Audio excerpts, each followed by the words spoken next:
Live from New Delhi, you're watching DD India News Hour, India's voice to the world with me, Deepika, coming up in the next 1 hour.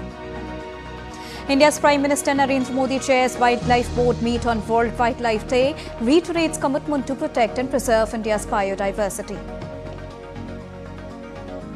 UK, Europe's coalition of the willing to draft Ukraine peace plan for US consideration. Zelensky tones down after White House spat, says ready to sign minerals deal with America. Israel refuses to enter phase 2 of Middle East ceasefire deal that aims at ending the conflict, agrees to US ceasefire extension plan as Arab foreign ministers set to meet in Cairo on Tuesday. And Anora, the story of a sex worker, sweeps Oscars with 5 awards including Best Actress, Director and Film.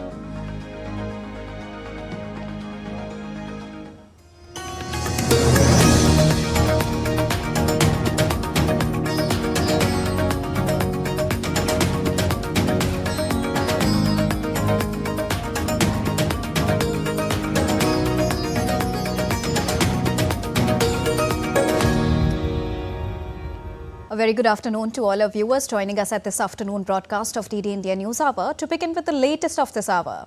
On World Wildlife Day today, India's Prime Minister Narendra Modi took a lion safari in the Gir National Park of Gujarat. Now, it is well known as home to the majestic Asiatic lion. The Prime Minister was seen clicking photographs while standing in the safari vehicle where he witnessed families of lions. On social media platform, the Prime Minister urged citizens to visit Gir in near future.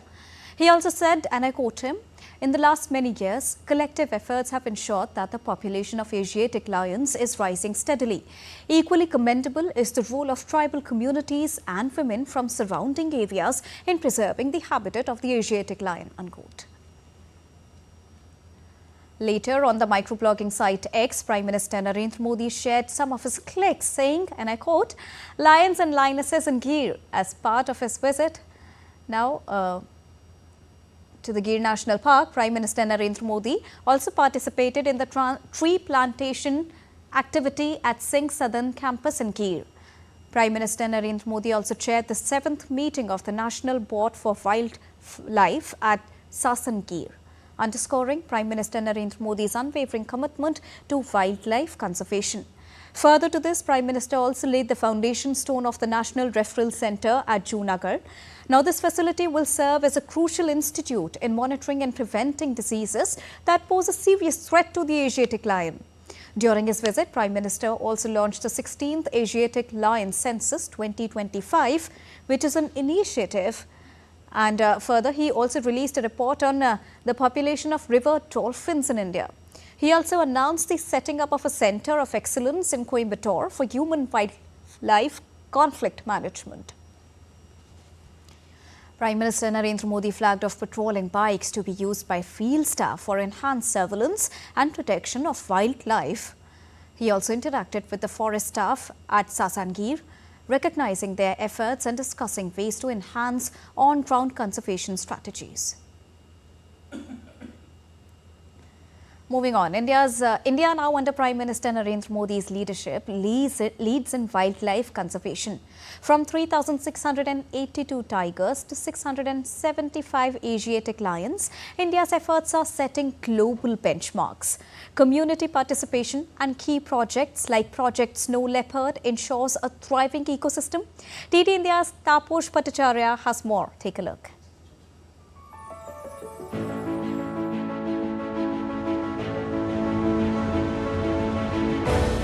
India, with just 2.4% of the world's land, is a biodiversity powerhouse, contributing 8% of global biodiversity.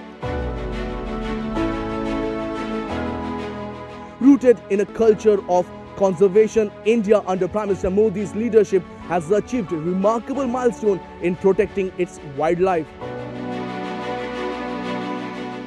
Home to world's largest tiger population, India now boasts of 3,682 tigers with 57 tiger reserves safeguarding their future. The Asiatic elephant thrives here too, with around 30,000 elephants roaming its forests. India also sheltered the largest population of one-horned rhinoceros, numbering 3,000, and is the only country where the Asiatic lions, whose number have risen from 525 in 2015 to 675 in 2020. The Indian leopard's population has also seen a 75% surge, reaching 13,874 in 2022.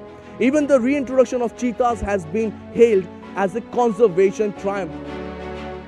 Projects like Crocodile Conservation Initiative have rescued its population of gharials and other crocodiles. Meanwhile, Project Snow Leopard protects the elusive snow leopards with an estimation of 718 in the wild. Local communities are unsung heroes of India's conservation stories. Their efforts in shielding endangered species, monitoring wildlife have been pivotal to their success. India's wildlife conservation journey is a testament to the power of culture, community, and commitment. Together, they ensure that these majestic creatures continue to thrive for generations to come. With camera person Shiv Suman, this is Taposh Bhattacharya for DD India from Gir National Forest in Gujarat. Now, Gir National Park in Gujarat is a conservation success story.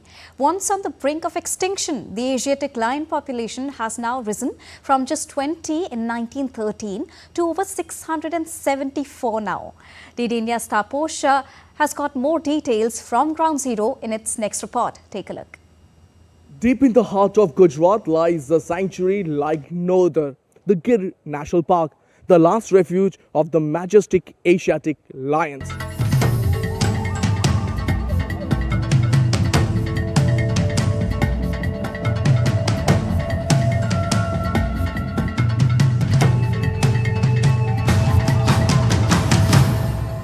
Once on the brink of extinction, these big cats numbered just 20 in 1913 due to hunting and habitat loss. But thanks to the conservation efforts, Gir has become a wildlife sanctuary in 1965, and today over 674 lions roam freely in the protected paradise. Gir is not just a park, it's a testament to resilience. Indian Forest Department along with the local communities has played a crucial role in safeguarding these lions. Rescue operations, habitat preservations and anti-poaching measures have made this a global conservation success story.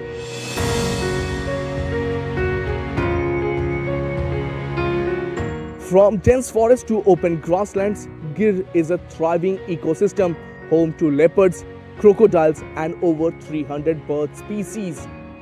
As dawn breaks, the roar of the Asiatic lion echoes through the wilderness, a powerful reminder of nature's ability to bounce back.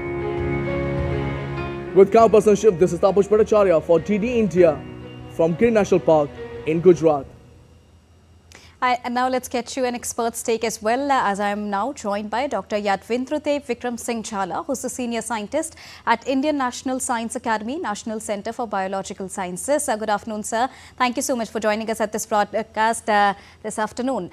Now, when we talk about it, from International Big Cat Alliance to Project Cheetah and the completion of 50 years of Project Tiger as well, how do you see India's wildlife conservation efforts that has already gone global with International Big Cat Alliance? India is one of the only countries where the government funding is almost exclusively done for conservation. Other countries rely on a lot of NGO funding and international support. So today we can boast of having 75% of the world's tigers, about only population of Asiatic lions in the world, lots of elephants, snow leopards, as well as cheetahs and leopards as well. So this is all done with government funding. India has committed about 88,000 crores in the next 5 years to spend for conservation in our country in the meetings that it has had with COP and so on and so forth. Today's day, which is the Wildlife Day, International Wildlife Day, commemorating the formation of CITES, which was the international body for controlling trade in endangered wildlife species, which was in 1973. And the United States General Body, the United Nations General Body in 2013 adopted today as the International Wildlife Day to commemorate CITES. Now, the law, the Wildlife Protection Act of India, has been made in consonance so as to have a single law for CITES as well as the Indian wildlife protection. Now, this was done in 2022. This is a big leap to meet international standards. And all this bodes well for biodiversity conservation, because if we don't have biodiversity, we don't have ecosystem services, and the future generations of humans, especially Indians, would suffer a lot without this big national heritage that we need to conserve. Also, when we talk about it, Dr. Jhala, and considering the changing climatic conditions all across the globe, how important it becomes to preserve wildlife, also considering India's COP commitments as well? See, we have a large population of people which is still growing. We're the largest country which is highly populated. We have some poverty in our country as well, which is still to be addressed. Despite these odds, India still boasts of having a dynamic and diverse biodiversity. And this is because of our unique geographical position, where we lie at the confluence of the Ethiopian realm for animals coming in from Africa, the Indo-Malayan realm coming in from Southeast Asia, the Palearctic realm coming in from Asia and Eurasia, and India's own endemic species like the black buck, the nilgai, the Indian wolf, and so on. So we are at this confluence of biodiversity. Yet, it's the attitude of Indians, the religious and cultural attitudes of our people, which are full of tolerance. Our religions preach sort of benevolence towards nature and custodianship of nature, while the Western religions talk about dominion of nature. This drastic difference between our cultures has allowed biodiversity to thrive in our country despite all odds of poverty and population. So I think that's a big achievement for Indians, and we need to look upon this and take it forward as we are doing today. Also, biodiversity thrives only when there is prosperity. And India's road towards prosperity is an important leap towards conserving its biodiversity. If you have poor people, then they'll depend on natural resources, exploitative uses of forest resources, bushmeat consumption, and that does not bode well for conservation of nature. But when you have prosperity and rural lifestyles, as we talk about Panchayati Raj, I think that's where we are headed, to conserve nature, to conserve biodiversity and ecosystem services for future generations of Indians. Indeed. Well, Prime Minister Narendra Modi has always, focused on people's participation, or as he calls it, Jan Bhagidari. When we talk about preserving the incredible biodiversity specifically, how can common people become a part of it?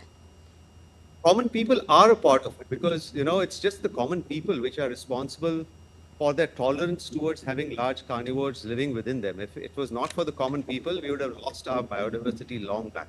So it's Indians who are to be praised today on this platform of having a biodiverse nation of ours.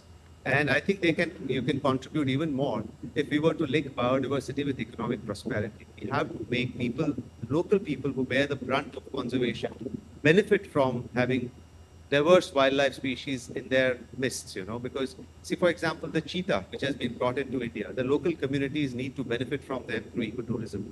The land prices in and around have plummeted, they've gone up. All right.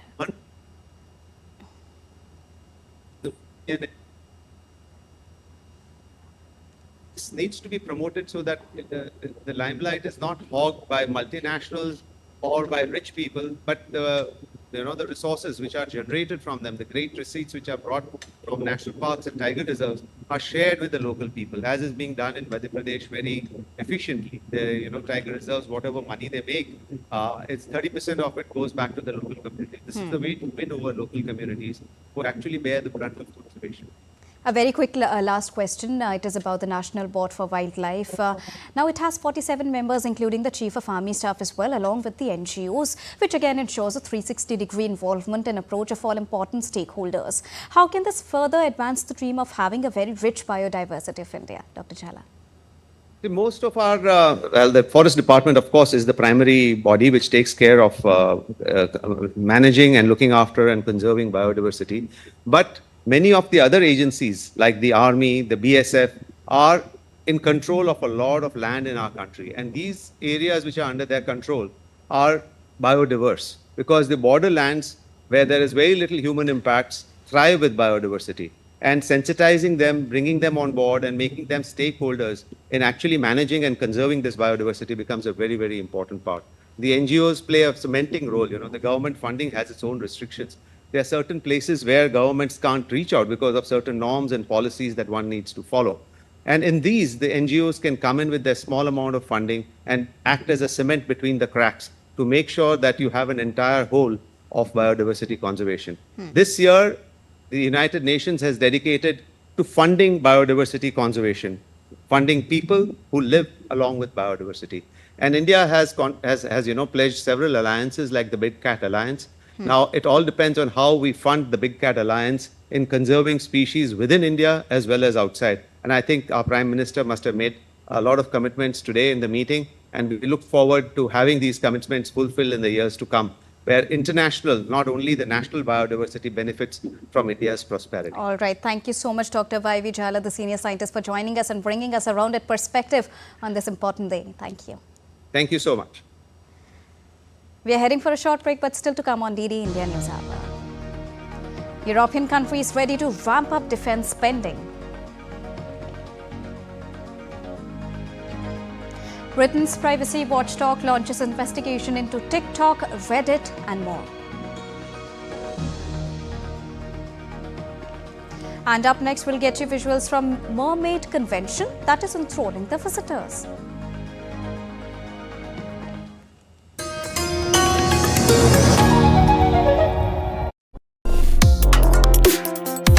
Complex issues, hidden agendas, twists and turns, strategic games. We think all dots are linked, we just need to connect them. Join me every week as I connect the dots to unravel hidden designs in statecraft, mysteries and decode issues that matter to you. Watch Connecting the Dots with me at these times on DD India. Welcome back after that short break. You're watching DD India News Hour. Now let's get you all the latest update from Ukraine. In a pivotal moment for Ukraine, European leaders gathered in London this Sunday, pledging to ramp up defense spending and stand united in their commitment to Kyiv. With conflict escalating on multiple fronts, leaders have committed to strengthening Ukraine's defense, focusing on a strategic plan to bring an end to the conflict.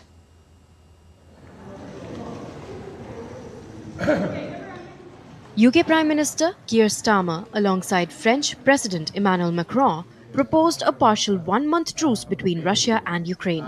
This truce would suspend attacks on air, sea and energy infrastructure but would not halt ground combat. First, we will keep the military aid flowing and keep increasing the economic pressure on Russia to strengthen Ukraine now. Second, we agreed that any lasting peace must ensure Ukraine's sovereignty and security, and Ukraine must be at the table. Third, in the event of a peace deal, we will keep boosting Ukraine's own defensive capabilities to deter any future invasion.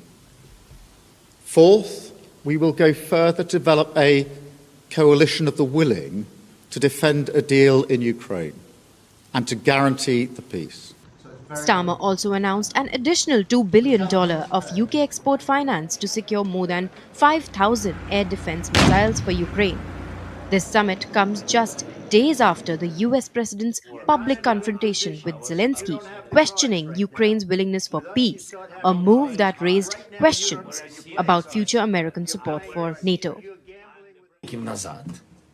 I don't think the format of what happened brought something positive or additional to us as partners. I don't want to discuss what happened. I understand that.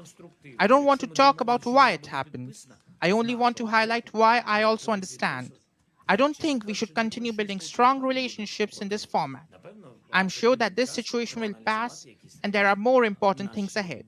If all of us are going to be constructive moving forward, I think we can await a positive result. And if my understanding is right, positive is when we are making peace for Ukraine closer. All of us. 18 European allies got into a huddle at the Lancaster House, with leaders urging a strong response besides emphasizing the importance of ensuring that Ukraine's military strength remains intact post-conflict. There were calls to maintain unity in the NATO ranks also. Wichtig ist, dass hier alle noch The important thing is that everyone here has clearly reaffirmed that they want to support Ukraine. Russia's aim has always been to establish a government in Ukraine that dances to Russia's tune. That cannot be accepted. Ukraine is a European country that has decided it wants to join the European Union, a democratic and sovereign nation that must remain so. Dopodiché abbiamo avuto una ampia franca. We had a broad and frank discussion on how to ensure this common goal, how to promote unity, and more importantly, how to prevent divisions within the Atlantic Alliance and the West. It seems to me that there is broad consensus on this. Various proposals are on the table, and I believe that anyone putting forward a proposal at this moment is making a useful contribution. With Europe at a crossroads, this summit has marked a new phase in the international response to the Ukraine crisis. Aarti Rana's report for DD India. Now, Europe has agreed to step up defense following a summit on Ukraine. After the meeting, Polish Prime Minister Donald Tusk said all the leaders at the London summit wanted Europe-US relations to be as strong as possible and said he hoped a meeting of European Union leaders on the 6th of March would be a clear impulse that no one would submit to Russian blackmail as well as aggression. Wszyscy też są przekonani, że Everyone is convinced that the Europe has to take on more responsibility and start bearing the burdens associated with building a defense industry, increased aid for Ukraine during the war, and greater spending with NATO on their defense budgets. We are also looking towards March 6 with caution but hope. od Now, Ukrainian President Volodymyr Zelensky remains committed to a crucial minerals deal with the US, sparking hopes for Ukraine's post-war recovery. However, this now comes after a heated showdown among Zelensky, Donald Trump and J.D. Vance a couple of days back. As diplomatic efforts unfold, the stakes are high for Ukraine's future. Ukrainian President Volodymyr Zelensky's recent meeting with the US President Donald Trump ended in a diplomatic disaster. A full-blown verbal spat not seen in a meeting of heads to state in a long time. The showdown in front of media put paid to any hopes of a mineral deal that was ready to be signed. Now the Ukrainian president says he remains committed to signing a minerals deal with the US. Zelensky, while talking to reporters after the summit with European leaders in London on Sunday, said that he believed he could salvage his relationship with US President Donald Trump after their explosive meeting in the Oval Office, but that talks needed to continue behind closed doors. ми розраховуємо на допомогу. I think our relations with the US will continue because this is more than the relations during a certain moment. We must be open. Ukraine is not the biggest country in the world, but everyone can see how it fights for its independence and freedom. We count on assistance from the United States of America without a doubt. I think stopping such assistance will only help Putin. And because of that, I think that the United States and representatives of the civilized world, leaders of this world, definitely won't help Putin. Знати позицію одне одного. Zelensky also reiterated that Ukraine would not concede any territory to Russia as part of a peace deal. He also underlined his gratitude to the US for standing by Ukraine and providing it with military support. The minerals deal aims to jointly utilize Ukraine's mineral resources. Ukraine relies on US support to sustain its efforts in the conflict, but the relations have experienced a southward slide after Donald Trump took charge. Незважаючи на те, що Regardless of what happened earlier, despite everything, we remain constructive. We thought that the mineral agreement would be signed. On our side, we are ready to sign. Honestly, I think the US will be ready as well. Probably some time is needed to analyze certain things. I just wanted Ukraine's position to be heard. хотів просто, щоб As the world watches anxiously, efforts to restore diplomatic normalcy between Ukraine and the US have somewhat taken precedence over the attempts to secure peace in Eastern Europe. Antra Sinha for DD India. Egypt is set to host a meeting of Arab foreign ministers on Monday in Cairo on Gaza. The Arab Foreign Ministers meeting is being held ahead of emergency Arab summit, which is to be held on Tuesday, where Arab leaders are due to discuss a reconstruction plan for Gaza. And after the emergency Arab summit takes place, an urgent ministerial meeting in Saudi Arabia for the Organization of Islamic Cooperation will also be held, where foreign ministers will present the summit's outcomes globally. The meeting was called in response to US President Donald Trump's proposal to take over Gaza Strip and move its Palestinian inhabitants elsewhere, including Egypt and Jordan. Trump's Gaza plan has sparked outcry across the Arab world, prompting a rare show of unity among Arab nations to block it. Meanwhile, Israeli Prime Minister Benjamin Netanyahu said that Israel has accepted US plan to extend the ceasefire in Gaza by 50 days. In a statement, Netanyahu also said that positions put forward by Hamas for a permanent ceasefire are totally unacceptable. He also warned of further steps if Hamas continued holding Israeli hostages. Meanwhile, Hamas has said that it is committed to the originally agreed ceasefire that had been scheduled to move into a second phase. Now, under the original agreement, the second phase was intended to see the start of negotiations over the release of the remaining 59 hostages, the full withdrawal of Israeli troops from Gaza, and a final end to the war. Hamas has rejected the idea of a temporary extension to the 42-day truce. A senior Hamas official has said that the remaining Israeli hostages would be released under the terms of the already agreed upon phased deal. Moving on, Britain's privacy watchdog, the Information Commissioner's Office, has launched an investigation into TikTok, Reddit and Imgur over how they safeguard children's privacy. Now, the probe will examine how TikTok uses personal data of 13 to 17 years old to suggest content in their feeds. Now, this comes after Britain passed tougher legislation requiring social media platforms to prevent children from accessing harmful content through stricter age checks and algorithm controls. Under proposed measures, platforms like Facebook, Instagram and TikTok must filter out or downgrade harmful material to protect young users. The Supreme Court of Bangladesh on Monday upheld the High Court order that acquitted Bangladeshi Nationalist Party chairperson Khalida Zia, scrapping her 7-year jail term in the Zia Charitable Trust graft case. A 3-member tribunal led by Senior Justice Muhammad Ashfaqul Islam passed the order. Now, in the month of November, back in the year 2023, the High Court had acquitted Zia and 2 others in the Zia Charitable Trust case. The court also scrapped the lower verdict that sentenced Khalida and 2 others in the same case, as per the reports received by United News of Bangladesh. Now, BNP leader, along with 7 others, was handed 7 years rigorous imprisonment each in the Zia Charitable Trust corruption case in 2018, along with a fine of 10 lakh each Bangladeshi currency in default to suffer 6 months more in jail. And now let's take a look at other stories making news around the world in brief. Inspired by Mahatma Gandhi's message of peace, Brazilians marched on streets in a distinctive parade, showcasing a mix of Afro-Brazilian rhythms and candomblé influences.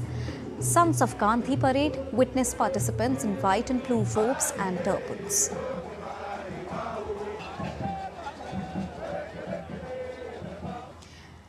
Michelle won the award for annual World Seagull Scream Championship hosted in Dunkirk, France. The competition witnesses performers imitating the cries of a seagull's shriek, and the best performance clinches the award. The competition is part of Dunkirk Carnival.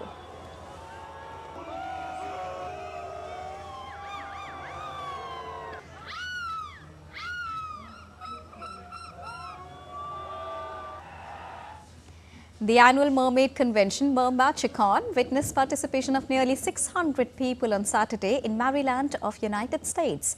The mermaids, mermen and other merfolk participated in a group swim and underwater photo shoot, enthralling the visitors.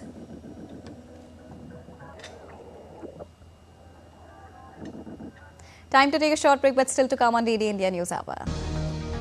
India hosts 12th Regional 3R and Circular Economy Forum in Jaipur. Delhi Chief Minister Delhi Chief Minister announces date for upcoming Delhi budget.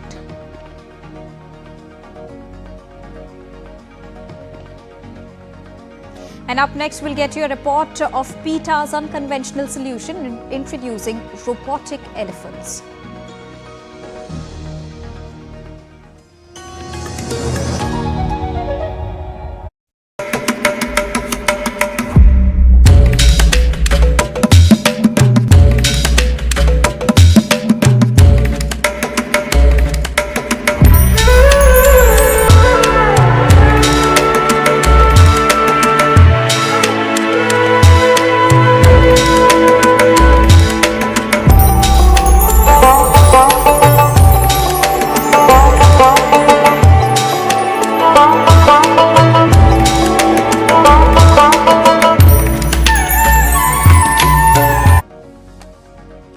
Welcome back. After that short break, you're watching Daily India News Hour. Now it's time to quickly recap the top headlines of the hour.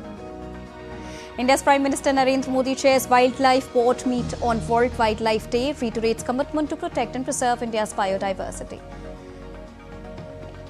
UK, Europe's coalition of the willing to draft Ukraine peace plan for US consideration. Zelensky tones down after White House spat, says ready to sign minerals deal with America. Israel refuses to enter phase 2 of Middle East ceasefire deal that aims at ending the conflict, agrees to US ceasefire extension plan as Arab foreign ministers all set to meet in Cairo on Tuesday.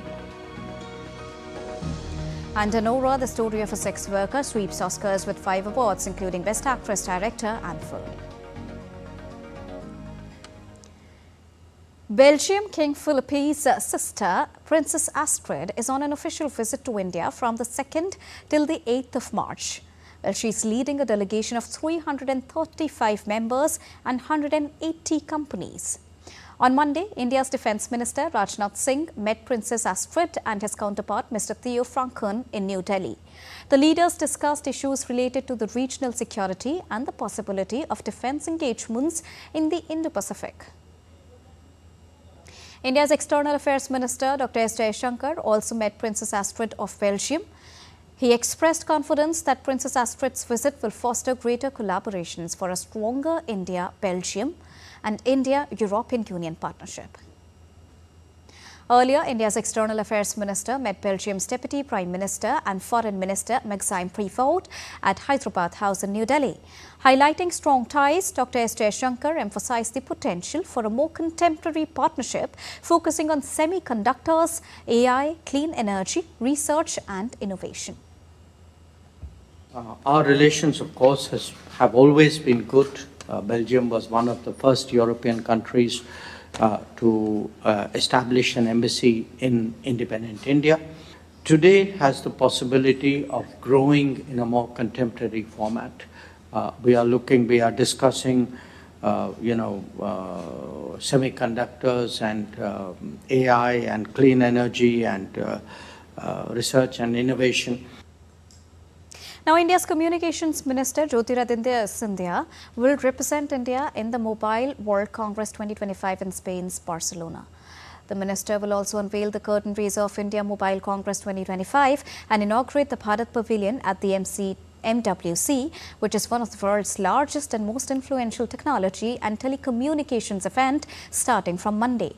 During his visit, Jyotiraditya Scindia will engage with global leaders, policymakers and innovators to explore cutting-edge developments in 5G, artificial intelligence, 6G, quantum and next-generation mobile technologies. The event will serve as a platform for discussing key trends shaping the mobile industry and will also spotlight India's digital ambitions. India is also hosting the 12th Regional 3R and Circular Economy Forum in Asia and the Pacific at the Rajasthan International Centre in Jaipur. The 3-day conference began on Monday and will continue until the 5th of March. India's Housing and Urban Affairs Minister Manohar Lal Khattar inaugurated the forum in the presence of Rajasthan's Chief Minister Bhajan Lal Sharma. Now, over 500 participants from India and abroad are attending the event. The conference will include plenary sessions and country-specific discussions on waste management and circular economy practices.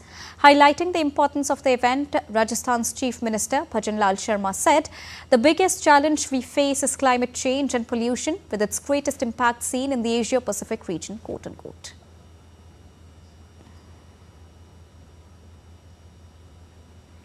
वर्तमान समय में हमारी पृथ्वी के सामने सबसे बड़ी चुनौती जलवायु परिवर्तन, प्रदूषण और संसाधनों की कमी है।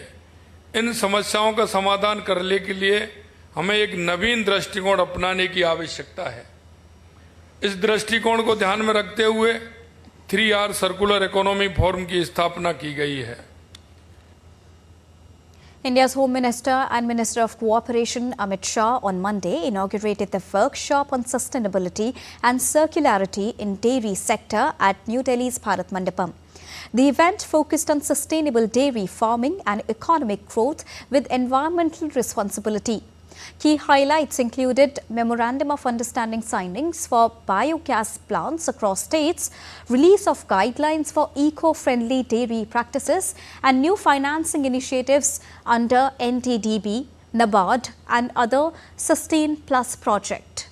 Speaking at the event, Union Minister said our dairy sector accelerates the development of the country, but at the same time, it has a huge contribution in making the rural areas, landless farmers and small farmers prosper. Dairy sector एक प्रकार से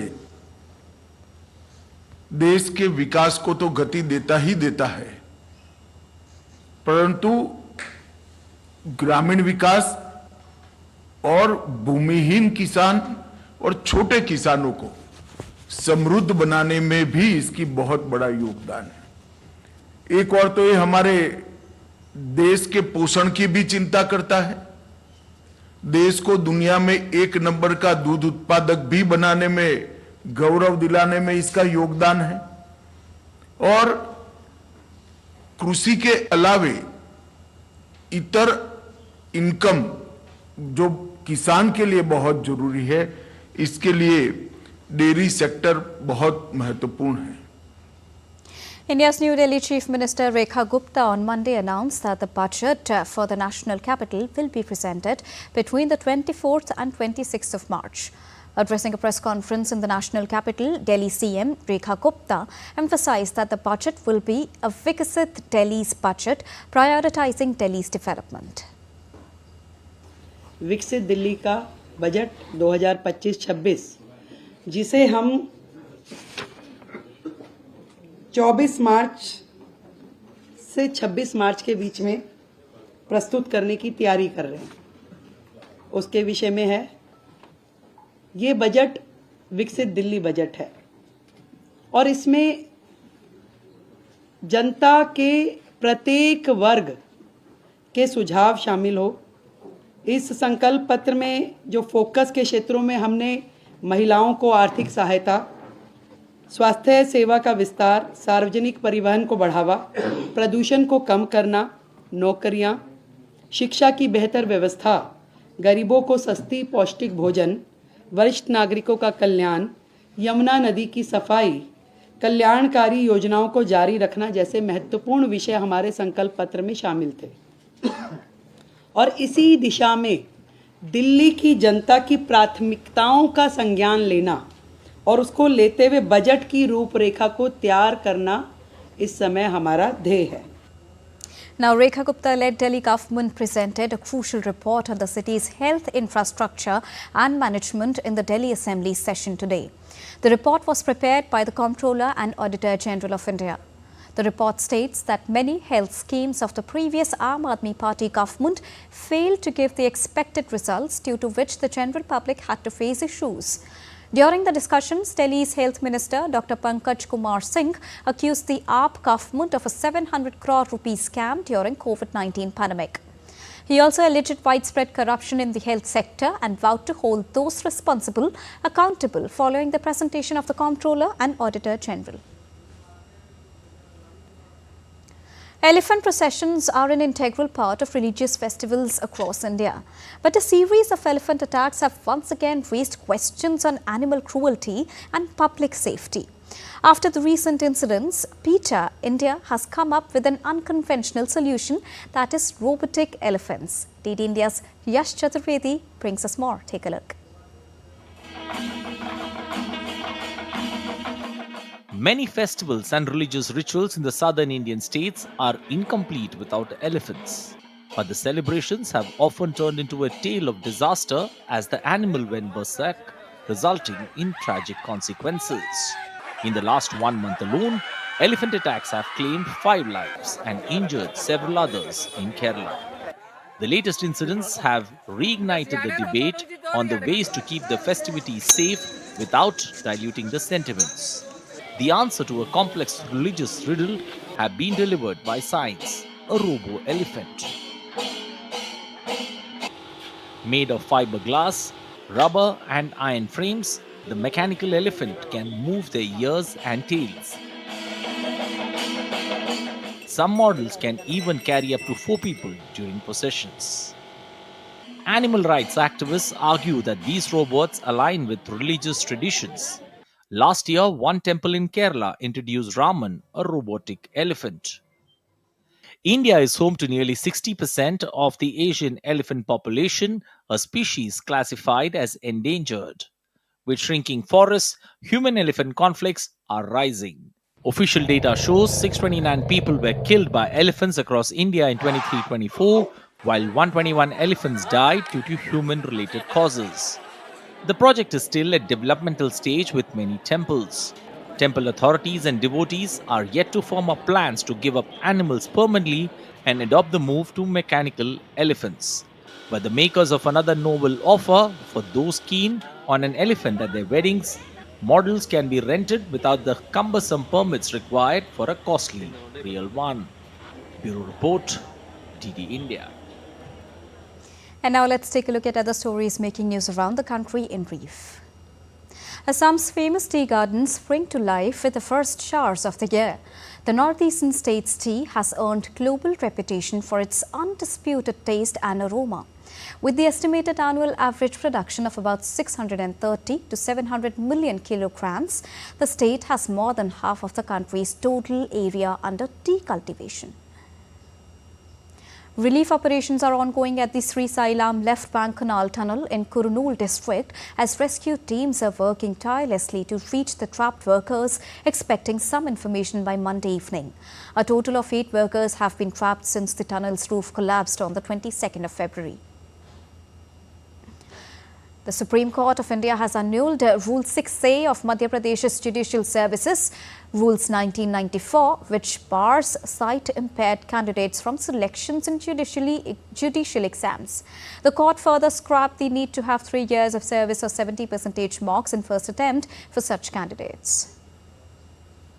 India's Chief of Defence Staff, General Anil Chauhan, will embark on an official visit to Australia from the 4th till the 7th of March. The visit aims at highlighting the deepening ties between both the nations towards strengthening diplomatic and military collaboration under comprehensive strategic partnership and greater cooperation in the Indo-Pacific region.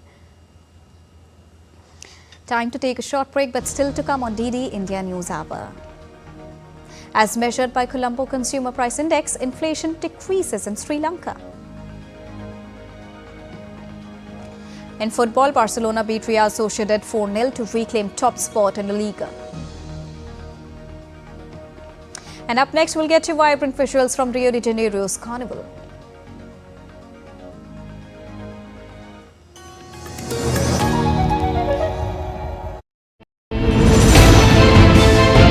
Geopolitics and trade deals. Economic challenges amid development. Hard work and the path to prosperity. It's the economy always. Between walkers, money is what money does and says. Supply creates its own demand. Between the bulls pulls and bears tears. When supply chains globalization and India rises to the podium. We'll get you centered with the economic brief at 8 p.m. every Thursday. Welcome back after that short break. You're watching DD India News Hour. Now it's time to get you all the latest from the world of business. Talking about Sri Lanka. Sri Lanka's inflation, as measured by the Colombo Consumer Price Index, dropped further to minus 4.2% in February, down from minus 4% in January. The crisis-hit island has seen sharp deflation due to the central bank's tight monetary stance. Inflation has remained negative for 6 months, but the central bank expects a gradual rise by mid-year towards the 5% target. At the peak of the 2022 crisis, Sri Lanka faced 70% inflation and severe forex shortages, leading to essential supply disruptions. And now let's get you an update from the world of entertainment to begin with 97th Academy Awards. The 97th edition of the Academy Awards, or the Oscars, honouring the best of cinema in 2024, concluded on Sunday. Hosted by Conan O'Brien, this year's ceremony was filled with both expected wins and surprising moments. Diptanshu Kashyap has the details in this report. Take a look.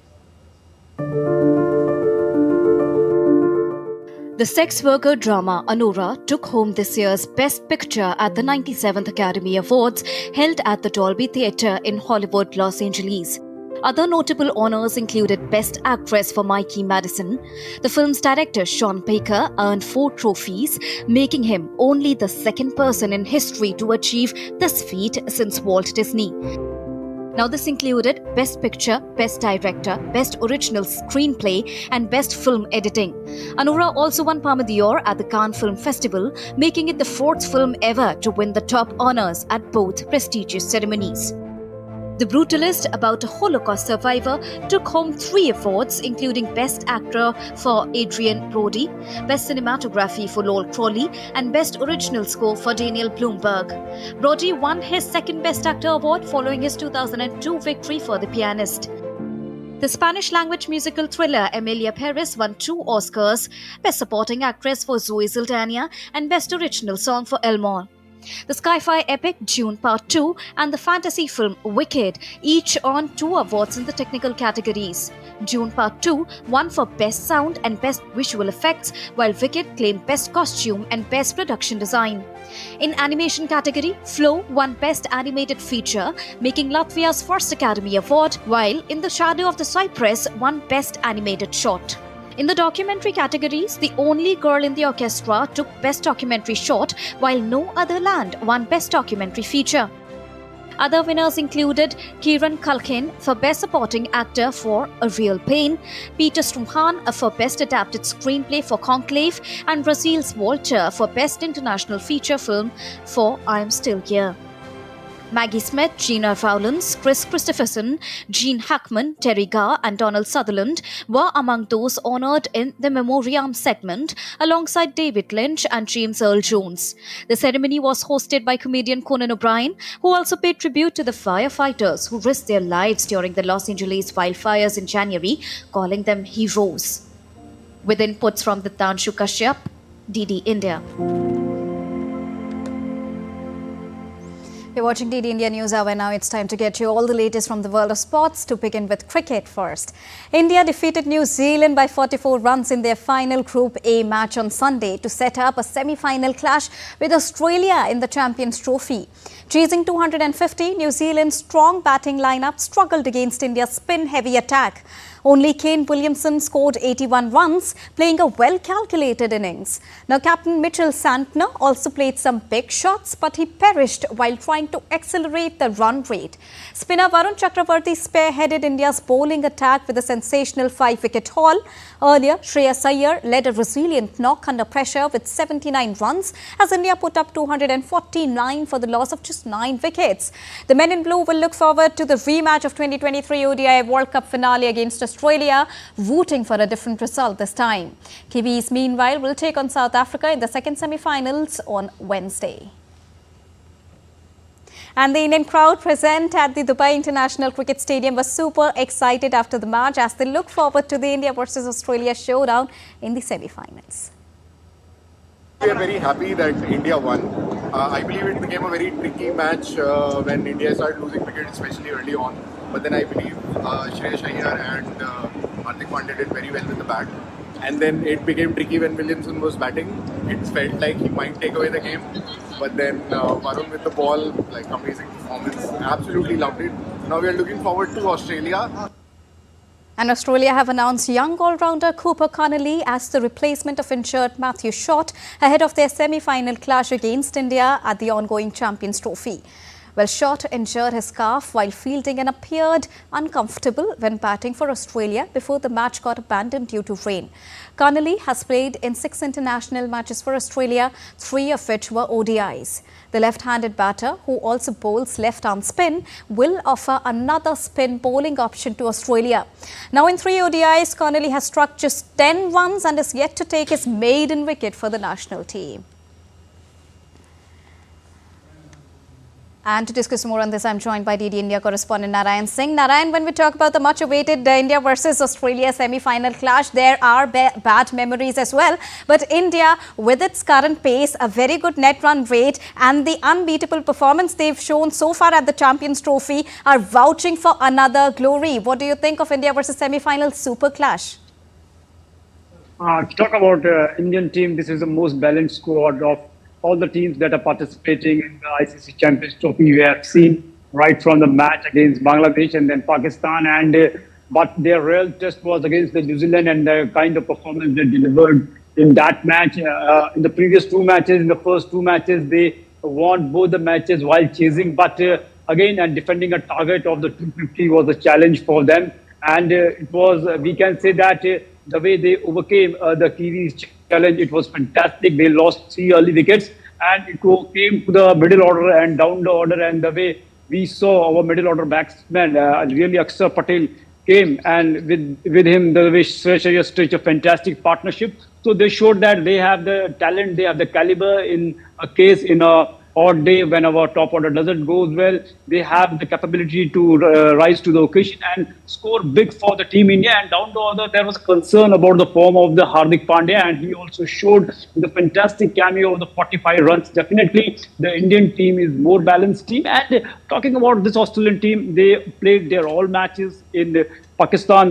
They played in Rawalpindi. It was washed out, and they after that the Karachi and Lahore. But this venue, this Dubai venue, is different, and it's there is an advantage India on this pitch because India has played all their matches in the Dubai International Cricket Stadium. So any team who will play here, definitely they will be on back foot because India has the 4 spinners the way they played against New Zealand, and means that the pitch, this pitch, it shoots to the spinners rather than the pacers.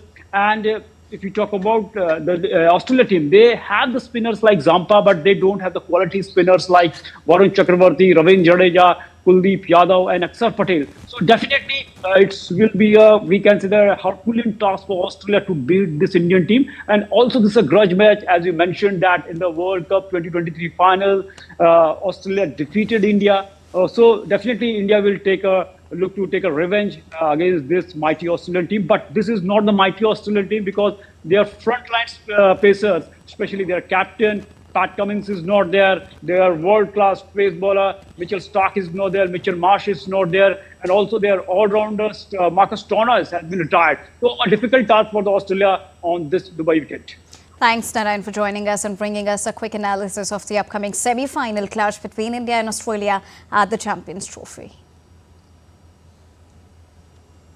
And now let's get you all the latest from the world of soccer. Argentina national team coach Lionel Scaloni has announced the preliminary squad for the March World Cup qualifiers. Uruguay will host Messi's team at the Centenario Stadium on the 21st of March, and 4 days later, the World Cup winners will play Brazil at Buenos Aires' Monumental Stadium.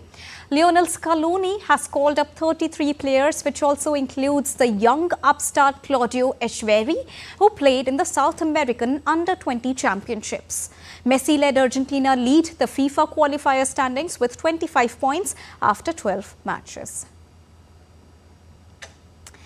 And before we close, now it's time to get you some amazing visuals as spectators were elated after seeing the vibrant floats and feathered dancers at the Rio de Janeiro's carnival. The costumes worn by participants showed a dazzling array of colors, feathers and sequins. The special group parades that began on Sunday is a 3-day event featuring Rio's most prestigious samba schools competing for the title of Carnival Champions. The schools are judged on various criteria, including choreography, atmosphere, organization, and singing.